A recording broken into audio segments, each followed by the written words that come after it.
தலைப்புச் செய்திகளை பார்க்கலாம். டெல்லி முதல்வர் பதவியை ராஜினாமா செய்தார் அரவிந்த் கெஜ்ரிவால். துணைநிலை ஆளுநர் VK சக்சேனாவை சந்தித்து பதவி விலகல் கடிதத்தை அளித்தார்.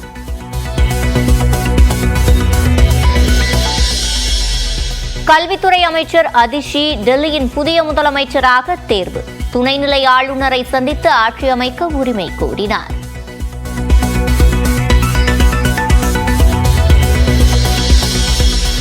கட்சி ஆரம்பித்த பிறகு முதல் முறையாக பொது நிகழ்ச்சியில் பங்கேற்ற தவேக தலைவர் விஜய்.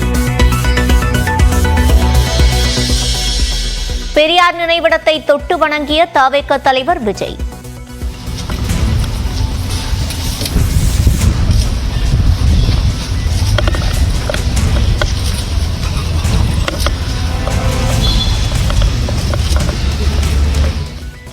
மாலை வைத்தும் மலர் தூவியும் மரியாதை செலுத்தினார்.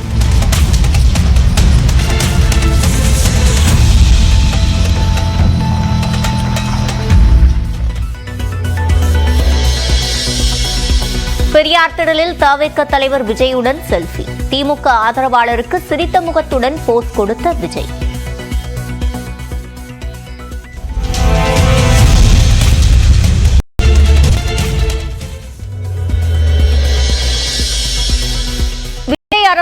சாயமாக பூசிக்கொண்டாரு இப்பவே. அதுக்கப்புறமா தான் சாயம் வெளுக்குதா இல்ல வேற சாயத்தை பூசிக்கிறாரா என்பது எங்களுக்கு தான் தெரியும். போறாரு. இதெல்லாம் இன்னும் நிறைய நாள் இருக்கு. நிறைய விஷயங்கள். காலையில ஒரு மாதிரி இருக்காங்க, சாயந்தரம் ஒரு மாதிரி இருக்காங்க. விஜயின் செயல் திராவிட உணர்வாளர்களுக்கு மகிழ்ச்சி அளிக்கிறது என திமுக அமைப்பு செயலாளர் RS பாரதி நியூஸ் 18க்கு பேட்டி. பெரியார் இல்லாமல் அரசியல் செய்ய முடியாது என்பதை உணர்ந்திருப்பதாக அதிமுக முன்னாள் MP அன்வர் ராஜா கருத்து.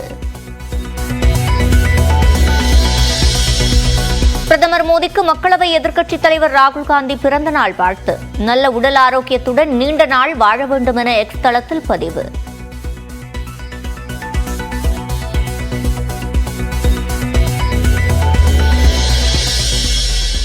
இந்தியாவை துண்டாட நினைப்பவர்களால் விநாயகர் சதுர்த்தி விழாவை கூட ஏற்க முடியவில்லை. தலைமை நீதிபதி வீட்டு பூஜையில் பங்கேற்றதை விமர்சித்த எதிர்க்கட்சிகள் மீது பிரதமர் மோடி அரசு துறையினர் இடிக்கக்கூடாது என உச்சநீதிமன்றம் உத்தரவு.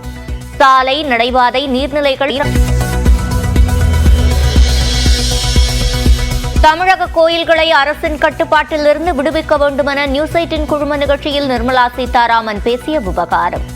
மனு நீதியை திணிக்க முயற்சி என செல்வ பெருந்தகை K. பாலகிருஷ்ணன் கண்டனம்.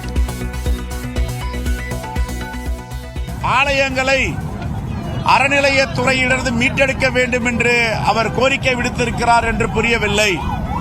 பழைய ஆச்சாரங்களை, பழைய மனு நீதிகளை மீண்டும் திணிக்க முயற்சி செய்கிறார்களா?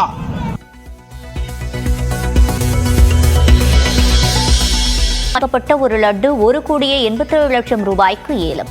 கடந்த ஆண்டை விட கூடுதலாக 60 லட்சம் ரூபாய்க்கு ஏலம் போனதால் குழுவட்டம் இளம்பிள்ளை அருகே கிரிக்கெட் விளையாட்டில் மோதல். ஜவுளி கடைக்குள் புகுந்த ஒருவருக்கு அரிவாள்.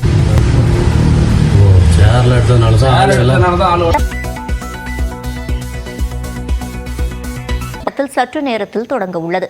அதன் நேரலை காட்சிகளுடன் இணைகிறார் செய்தியாளர் கோகுல். கோகுல், தற்போது இதற்காக என்னென்ன ஏற்பாடுகள் அங்கு செய்யப்பட்டிருக்கின்றன? முழுமையான விவரங்கள்.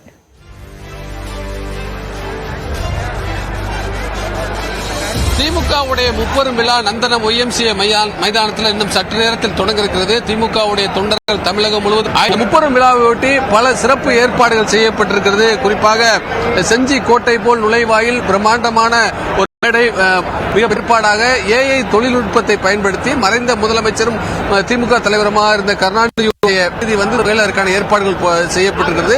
AI தொழில்நுட்பத்தை பயன்படுத்துகிறது. ஒரு இருக்கையில் AI தொழில்நுட்பத்தை பயன்படுத்தி மறைந்த முதலமைச்சரும் ஸ்டாலின் அமர்வது போல ஏற்பாடுகள் செய்யப்பட்டிருக்கிறது. நிகழ்ச்சி தொடங்கியவுடன் முதல் நிகழ்வாக அந்த பயன்படுத்தி இந்த ஒரு புதிய முயற்சியை திமுகவுடைய தலைமை ஏற்பாடு செய்திருக்கிறது. அதே போல பல்வேறு முப்பெரும் பல்வேறு பெரியார் விருது, அண்ணா விருது, கலைஞர் விருது, பாவேந்தர் விருது, பேராசிரியர் விருது, முதல் முறையாக மு.க. ஸ்டாலின் விருது உள்ளிட்ட 6 விருதுகள் வழங்கும் இந்த ஆண்டு திமுகவுடைய பவள விழா ஆண்டாக கொண்டாடப்பட இருக்கிற நிலையில திமுக தொண்டர்கள் மத்தியில் ஒரு பெரிய எதிர்பார்ப்பும் நிலவக்கூடிய வகையில் மறைந்த முதலமைச்சரை ஏஐ தொழில்நுட்பத்தை பயன்படுத்தி தொண்டர்களிடம் தற்போது இருக்கக்கூடிய கட்சிகள் நிலைப்படுத்தி அதை வெளிநடத்த செய்யப்பட்டிருக்கிறது.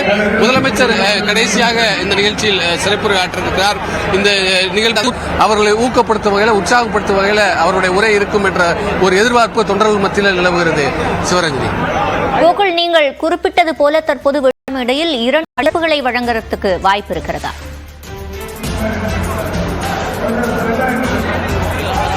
நான் ஏற்கனவே சொன்னது போல 2 இருக்கைகள், முக்கியமான இருக்கைகள், அதாவது தலைவர்கள் 2 எதிர்பார்ப்பு இருக்கக்கூடிய தொண்டர்கள் மத்தியில் எதிர்பார்ப்பு இருக்கக்கூடிய நிலையில ஏஐ தொழில்நுட்பப்படுத்தி அமர்ந்து அவரை பற்றி தலைவர் தொண்டர்கள் மத்தியில் பேசுவது போல ஏற்பாடுகள் எல்லாம் செய்யப்பட்டிருக்கிறது. சரியாக இன்னும் ஒரு அரை மணி நேரத்தில் இந்த 30 விழா தொடங்கப்பட இருக்கிறது. அதே போல திமுகவில் பல்வேறு மாற்றங்கள் கட்சி ரீதியாக பல்வேறு கருத்துக்களை முன்வைத்து பேசிக்கக்கூடிய நிலையில் தொண்டர்களை மனக்குமுறலை நிச்சயமாக தலைவர் போது முதலமைச்சர் தெரிவித்திருந்த நிலையில் அந்த தொண்டருடைய எதிர்பார்ப்புகளை பூர்த்தி செய்யும் வகையில் அவருடைய உரை இருக்கும் என்ற ஒரு எதிர்பார்ப்பும் தொண்டர்கள் மத்தியில் நிலவுகிறது. தமிழகம் முழுவதும் இருந்து திமுகவுடைய மாவட்ட செயலாளர்கள், அமைச்சர்கள், அதே போல திமுகவுடைய நிர்வாகிகள், தொண்டர்கள் என அனைவருமே இந்த 30 விழாவில் கலந்து கொள்வதற்காக OMCA நந்தன மைதானத்தில் நிகழ்ச்சி தொடங்க இருக்கிறது. அதே போல விருது வழங்கக்கூடிய நிகழ்ச்சியும், அதே போல தலைவர்களும் உரையும், இறுதியாக திமுக தலைவரும் முதலமைச்சருமான மு.க. ஸ்டாலினுடைய சிறப்புரையும் இருக்கிறது.